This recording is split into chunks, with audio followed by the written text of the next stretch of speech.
Hi, I'm Paddy Shanahan. I'm at AP and part of the 1C1 Standard Conference, and I'm here speaking to...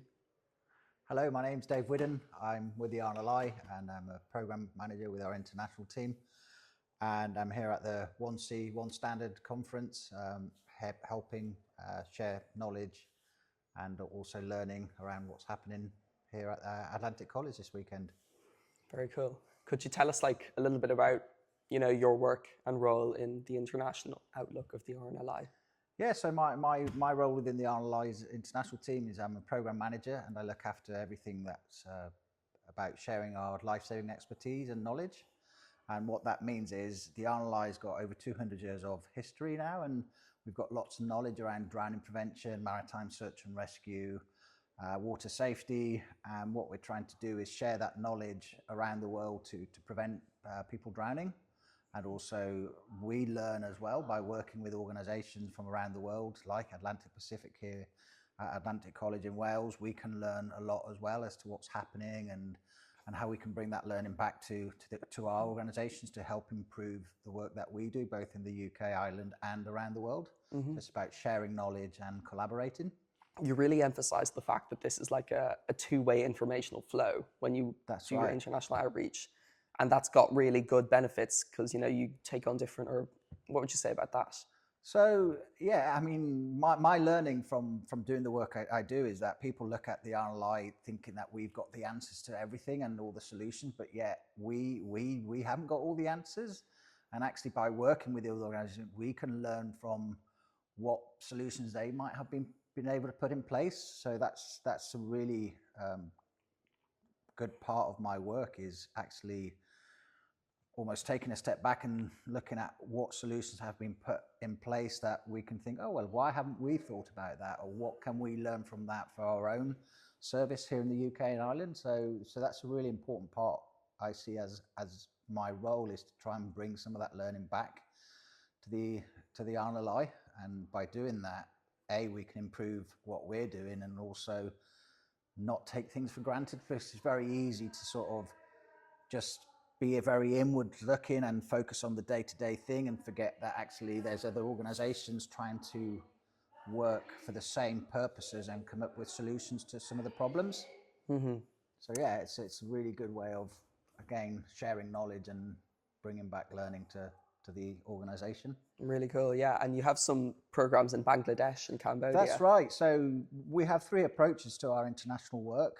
The first approach is about sharing the life-saving expertise, which is the area that I focus on, which is about sharing knowledge, and that can be done through training, developing training materials, trying to implement global standards for search and rescue and survival swimming. So we work in partnership with lots of organizations like the World Health Organization, the International Maritime Rescue Federation, to see how we can help improve standards and share resources and create training materials where there might be gaps. So that's one approach, is all around sharing that knowledge through life-saving expertise. And the other approach is we work in partnership in countries where there's a high rate of drowning. And currently we're working in Bangladesh, Tanzania, and we've got some small programs starting in India and Cambodia. Mm-hmm. And that approach is where we know there's high rates of drowning based on the data. We can then find an appropriate local partner to work with to then try and implement drowning prevention interventions, both within the communities and then also to try and get the government to take action as well.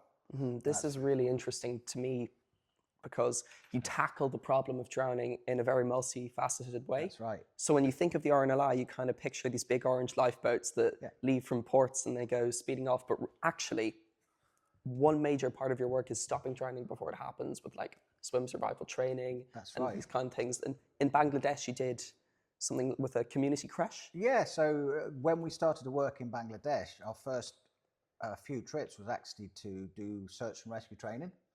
But as we were starting to do that training, we were getting information that actually a lot of the issues in Bangladesh were children drowning.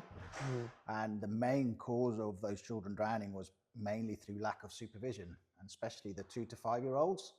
So we did some research to better understand what the issue was, and the issue was actually children, through lack of supervision during key parts of the days when the parents are busy doing their household chores, because of the nature of Bangladesh, there's pretty much water pretty much everywhere, and most households would have a pond or a well. So what happens is, as the toddlers are toddling and the parents are busy doing the household chores, they'll end up falling in the water and sadly losing their lives. So one of the interventions that came out of that was to actually set up a community creche, which meant that the children can be supervised during peak hours of the day when the parents are doing those chores. So that, again, is a drowning reduction intervention because the children are being supervised. And it also has additional benefits because then the children are getting education, they can be getting water safety messaging and also educational benefits. So that's one thing that I never thought would be a drowning prevention solution. So it's quite outside of what the RNLI would have traditionally done as an intervention. But what we're doing with a lot of our interventions now is we're taking a human-centered design approach. So it's actually working with the communities, understanding what the issues are, and then developing the solutions with the communities. And that way, if the communities are part of the solution, then there's more chance that they will embrace the solutions, take them on, and also make them sustainable. So yeah, going back to your point of we're working in Bangladesh to prevent drowning within children. We're working in Tanzania, which with fishing communities, especially the artisanal fishers that are have very low resources and have lots of challenges. So we're looking at how we can put interventions into place to overcome some of those challenges. And then our third approach is around the global influencing, so raising awareness of issue of drowning. So we're working very closely with organisations like the World Health Organization to really raise awareness of the issue. And as a result of that, we've managed to secure a first UN resolution. Brilliant. And as part of that resolution, there's a Global Drowning Prevention Day, which is on the 25th of July every year.